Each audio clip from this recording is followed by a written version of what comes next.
이번 시간에는 교과서 84에서 85쪽입니다. 5차시고요. 용액의 진하기를 어떻게 비교할까요에 대한 첫 번째 차시입니다. 용액의 진하기를 비교하는 방법. 먼저 용액의 진하기라는 말이 나왔어요. 3번을 먼저 볼게요. 용액의 진하기가 뭔지. 같은 양의 용매에 예를 들면 뭐라 그랬어? 물이지 물. 같은 양의 용매에 같은 양의 물에 용해된 녹은 용질은 예를 들어 뭐라 그럴까? 소금 또는 설탕 뭐 이렇게 얘기하겠죠. 설탕에 막 용해된 소금의 많고 적은 정도를 나타냅니다. 다르게 표현하면 용매의 양이 같을 때, 물의 양이 같을 때 용해된 용질의 양이 많을수록 진한 용액입니다. 많이 녹을수록 진한 용액이야. 그러니까 용액의 진하기란 결국 어떤 거냐 하면 그 어떤 비커와 같은 어떤 그릇이 있다면 여기에 같은 양의 용매, 그러니까 물이 이만큼 차 있다면 물이 여기에 용질 예를 들어 소금이 한 번 넣었을 때랑 그리고 두 번 넣었을 때랑 어디가 더 진할까? 두 번 넣었을 때가 당연히 더 진하겠지. 이렇게 진하다 진하지 않다 이걸 나타내는 게 바로 용액의 진하기예요. 용액의 진하기. 이해되셨죠? 그럼 이 용액이 진한지 진하지 않은지 이렇게 비교하는 방법에 대해서 여기서 배울 거예요. 1번 봅니다. 사해라는 이름의 바다가 있어. 우리는 동해, 서해, 남해 이렇게 얘기하잖아. 사해라는 이름의 바다가 있는데 그 물 위에 떠서 신문이나 책을 읽는 사람을 볼 수 있어요. 여기 이렇게처럼 물에 떠 있어. 사람들이 누워서 책을 볼 수가 있어. 아, 선생님 이거 합성 아니에요? 뭐 이렇게 물어보는 친구들이 있는데 절대 그런 거 아니고 합성 아니야. 진짜야. 진짜 누워있으면 물에 떠.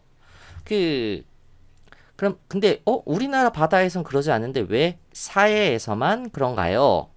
그 까닭은 우리나라의 물보다 사해가 더 진한 용액이기 때문입니다. 더 진한 용액이기 때문이에요. 그래요? 더 진한 용액이면 잘 뜨나요? 네, 잘 떠요. 예를 들면, 그러니까 우리나라의 물은 여기서 바닷물을 얘기하는 거겠지. 바닷물. 우리나라의 바닷물보다 사해가 더 진한 용액. 사해에는 소금이 엄청 많이 녹아 있어. 그렇기 때문에 가만히 누워 있어도 물에 뜬다는 걸 기억하시면 돼요. 그러니까 용액의 진하기가 우리나라 물과 사해를 비교하면 사해가 훨씬 더 진하다는 얘기야. 이해되셨죠? 그럼 예를 들어서 해보자. 수영장 물이 있어. 수영장 물이 있고 그 다음에 바닷물이 있어. 어디가 더 진할까? 당연히 바닷물이 더 진합니다. 왜? 바닷물에는 소금이 녹아 있잖아. 수영장 물에는 그냥 물이잖아. 수영장 물은. 그렇기 때문에 바닷물이 더 진해. 그럼 어디가 더 잘 뜰까? 바닷물에서 더 잘 뜹니다. 이해되셨죠? 자, 4번 봅니다. 그럼 용액의 진하기를 비교하는 방법엔 뭐가 있냐? 겉보기 성질을 이용해서 비교합니다. 색깔이 더 진한지, 맛이 더 짠지, 아니면 더 단지, 뭐 이런 거. 그리고 무게가 더 무거운지, 용액의 높이가 더 높은지 등을 이용하여 비교합니다. 그리고 물체가 뜨는 정도로도 용액의 진하기를 비교할 수가 있어요. 이게 무슨 말이에요? 이런 거야. 바닷물에서는 우리가 누워서 안 뜨는데 사해에서는 누워있을 때 물에 뜨잖아. 그러니까 사해가 더 진하구나 이렇게 우리가 알 수 있잖아. 그렇기 때문에 물체가 뜨는 정도로 용액의 진하기를 비교할 수가 있습니다.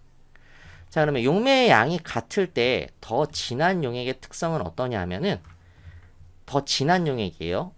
묽은 용액이 아니고. 자, 그럼 색깔이 진하고요. 또는 맛이 진해요. 그 말은 설탕을 많이 넣은 것일수록 더 달고 소금을 많이 넣은 소금물일수록 더 짠 거. 그런 내용이란 얘기야. 그리고 소금과 설탕 등이 더 많이 들어가 있으니까 더 무겁고요. 그리고 마찬가지로 걔네들이 물속에 들어가서 그만큼 공간을 차지하고 있을 테니까 용액의 높이가 더 높습니다. 이해되셨죠? 다음 탐구 활동을 볼게요. 황설탕 용액의 진하게 비교하기예요. 여기서는 백설탕이 아니야. 하얀색 백설탕이 아니고 약간 황색을 띠는 황설탕 용액의 진하게 비교하는 거야. 자, 준비물은 이렇게 있고요. 탐구 방법 볼게요. 황설탕 용액의 진하기를 비교할 수 있는 방법을 생각해 봅시다. 우리 아까 겉보기 성질을 통해서 할 수 있다 그랬지? 뭐 있었어? 색깔을 통해서 용액의 진하기를 비교할 수 있고, 맛을 통해서 용액의 진하기를 비교할 수 있고, 그 다음에 무게를 통해서 용액의 진하기를 비교할 수 있고, 높이를 통해서 용액의 진하기를 비교할 수 있다 그랬어요. 자, 그럼 2번 봅니다. 눈금 실린더를 이용해 비커 2개에 각각 물을 80ml씩 넣고 한 비커에는 황색 각설탕 1개, 다른 비커에는 황색 각설탕 10개를 용해하여 진하기가 다른 용액을 만듭니다. 딱 넣었을 때 10개를 넣은 용액이 더 진하겠죠. 1개를 넣은 것보다. 그래서 여기 그림을 보면 이렇게 비커에 물을 채우고 황색 각설탕 1개를 한쪽에 넣어주고 다른 쪽에는 황색 각설탕 10개를 이렇게 넣어주면 이런 모습이 돼요. 1개를 넣었을 때 이렇게 색깔이 진하지 않지. 하지만 10개를 넣을 때는 색깔이 진해요. 진하다. 색깔이 진해집니다. 자, 3번 봅니다. 우리 모둠에서 생각한 방법으로 두 용액의 진하기를 비교해 봅시다.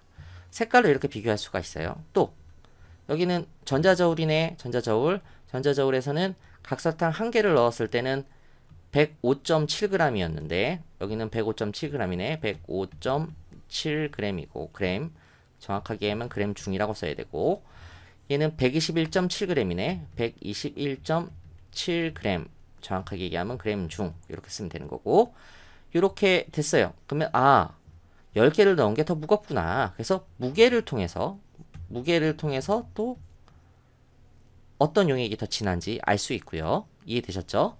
그 다음에 4번 봅니다. 우리 모둠과 다른 모둠이 용액의 진하기를 비교한 방법을 서로 확인해보고 용액의 진하기를 비교할 수 있는 또 다른 방법에는 어떤 것이 있는지 이야기를 나눠봅시다. 지금 색깔 나왔고 무게 나왔어. 색깔 나왔고 무게 나왔어. 그러면 맛을 보고서 얘가 더 달겠지. 그렇죠? 10개를 넣었으니까. 그리고 용액의 높이를 보고서 자세히 보면은 여기 이렇게 높이가 이렇게 돼 있으면 이만큼 더 높이가 높아졌구나. 이렇게 우리는 알 수 있지. 그러니까 높이가 더 높아졌으니까 이걸로 또 비교할 수 있겠구나. 이렇게 우리는 알 수 있습니다.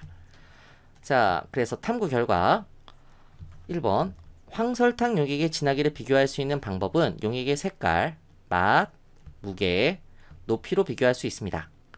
진하기가 다른 두 황설탕 용액의 진하기를 비교해보기. 그건 색깔이 더 진한 것, 그리고 맛이 더 단 것, 더 무거운 것, 용액의 높이가 더 높은 것이 진한 용액이라는 걸 기억해 두시면 됩니다. 그래서 이렇게 정리를 해봤어. 오케이? 됐죠? 자, 이렇게 해서 용액의 진하기를 비교하는 방법을 겉보기 성질을 통해서 비교하는 방법에 대해서 이번 시간에 배웠습니다. 다음 시간에는 용액의 진하기를 비교하는 방법 중에서 물체가 뜨는 정도로 비교하는 방법에 대한 거를 배울 거예요. 수고하셨습니다.